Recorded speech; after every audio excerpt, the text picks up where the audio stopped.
Hi, Uyie! This is your second quarter exam in Araling Panlipunan. And tell me the books that you've read. Um, Discovery of New Worlds, Plutarch, um, is Lincoln. No, Okay, did you read it? Okay. you told me to. Mm-hmm. Lincoln, answering the cry for freedom, the the growth of the British Empire. Down. You read it? Yes. Okay. Did you read? Did you finish any books? Antonio Luna. Okay, good. What about Diawin? I mean, that's Filipino. Tell me about it. But he did. Okay. I already I already did said that. Okay, that's good. Okay. So let's go to um pick a book that you want to start with. Discovery of New World. Okay, Discovery of New Worlds. Let's go. The story of Marco Polo. So Okay. Wait, wala pa ako tinatanong. Hindi pa ako nagtatanong. Ano ba yan? Hindi ko ba? Ano ba yan? Okay. Tell me about the story of Marco Polo. I was about to say. Yeah. Okay, so Marco Polo, he was born in Venice, Italy, and he had a father named Nicol. I forgot his name, but and his uncle Maffeo, and they were the Polos, and they wanted to travel the world and see what's out there. So then, when they started traveling around the world, they went to lots of countries like China, Japan, and lots of other Asian countries. But this one was in Mongolia, I think, and then like they met this ruler. His name was Kublai Khan, and they were they spoke their language as well. So like Kublai Khan was very impressed with the Polo, so he gave them gems and jewelries and as a reward. What continent is Mongolia part of? Asia. And what continent is Italy a part of? Europe. Okay. So, what do you think is Marco Polo's contribution to the world? What is contribution? Like, what did he do to help the world understand the earth more or people more? I think he traveled and he tried to see what like the dangers are or what's out there, and I think and he wrote it in his journal. Yes, that's the most important thing. He recorded it. He recorded it. That is good. That is good. Alright. Next, we go to Dante's great poem. Tell me about the Italian Dante. No. Okay. He was like I remember. Do I say just what I remember because I don't remember much? Okay, so I remember that he had this friend. His name was Beatrice, but she died. He died? She died. She died? Why? It just said she died. But Her it was name is what? Beatrice. Isn't it Beatrice? Not like that? Okay, joke. Okay, me. And I remember that he went to a desert and he I think he did his poem there. And I don't know why, but he was getting like weaker in the desert because he had nothing to eat and nothing to drink. That's what I remember about Dante, but it was kind of confusing. What was the poem about? Why does it say Dante's great poem? Did he see a vision?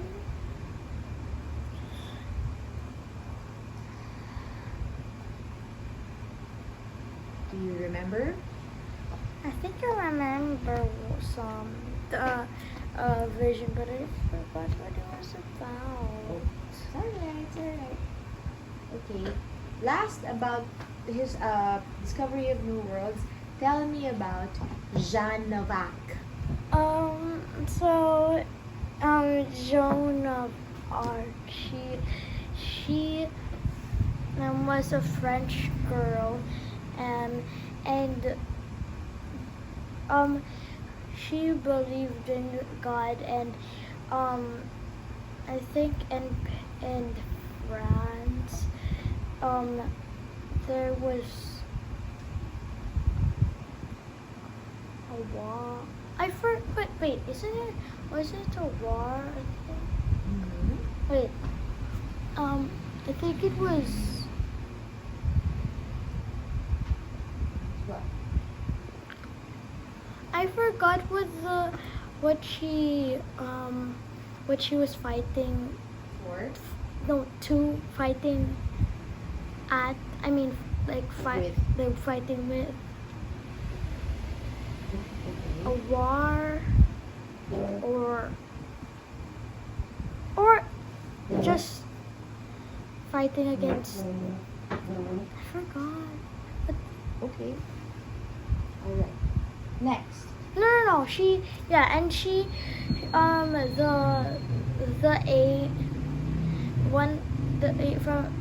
heaven, an angel came to her and told her to fight, even though she was just a girl. How old?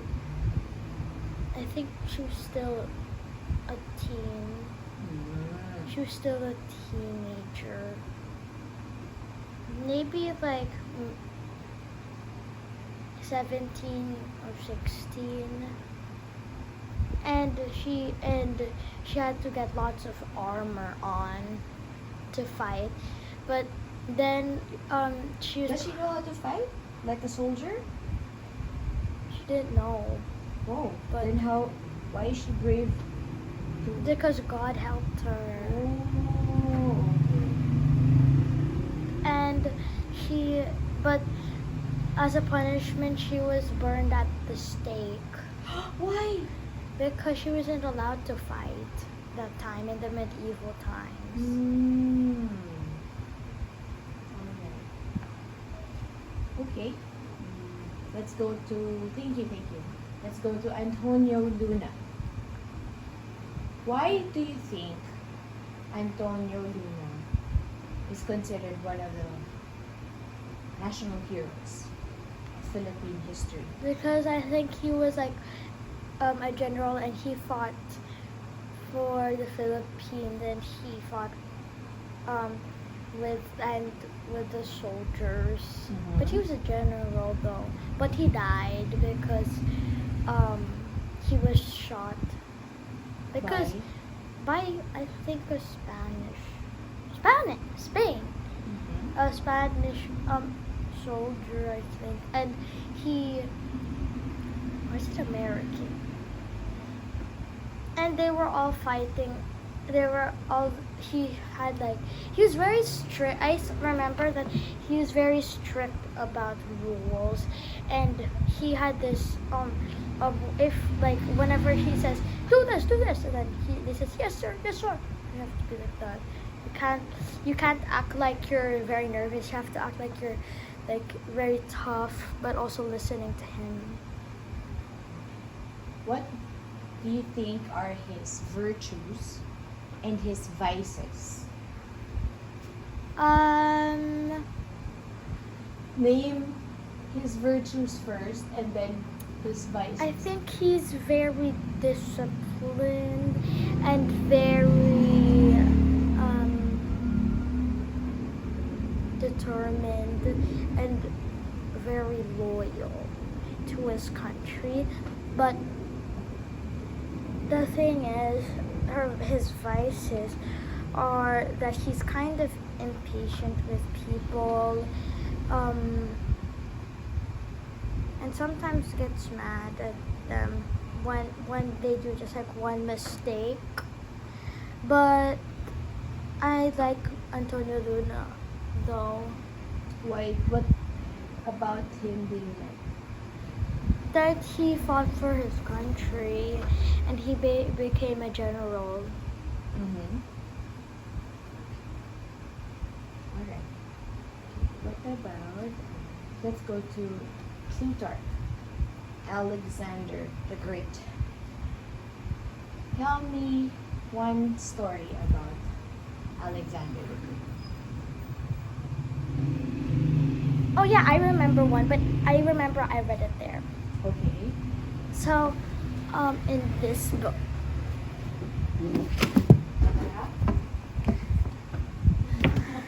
Okay. So, when Alexander, I think he was like very young still, and his father had this horse. I remember I read this alone, but I read it, for some reason I read it a lot of times in other books, like in Discovery as well, but I also read it here. Mm-hmm. So, What's the name of his horse?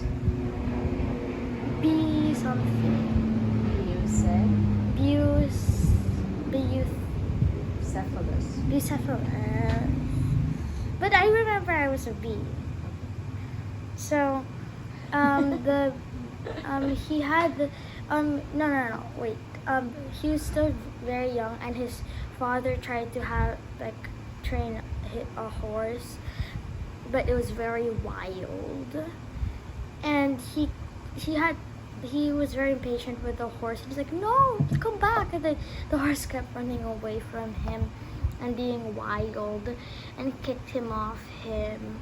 So then Alexander said, "Father, wait, I will do it." So he was very calm with his Bucephalus, and he petted him. Him. Yeah, him. And he got on the horse very carefully and like started being calm with it, but like when it became wild, he controlled it properly, and everyone was amazed by Alexander of how he's so good at training the horse, and then he started riding it very nice. But also, I remember when you're narrating, you said to me and Sophie that Bucephalus was a very loyal horse and very honorable horse, but then when he died, Alexander became very sad. Mm-hmm. He was a warrior horse. He won with Alexander. Yeah, but I don't Alexander like rode him in all of his battles. Yeah, but I still don't like Alexander. Why was he conquer? Even though he will kill many people, but sometimes even his soldiers, and you might you might actually die as well. Yes. But you could just visit the country and then just say yeah and have vacation there, but you don't need to conquer it and make it yours. Why do you think people wanted to conquer lands? So they can be more powerful. What's so what's so great about power, you think? So people can respect you, and so they can be afraid of you. So if they be so disrespectful or be very rude to you or do something bad, then you can tell them, no, I have this power, I have this land, I can conquer your land.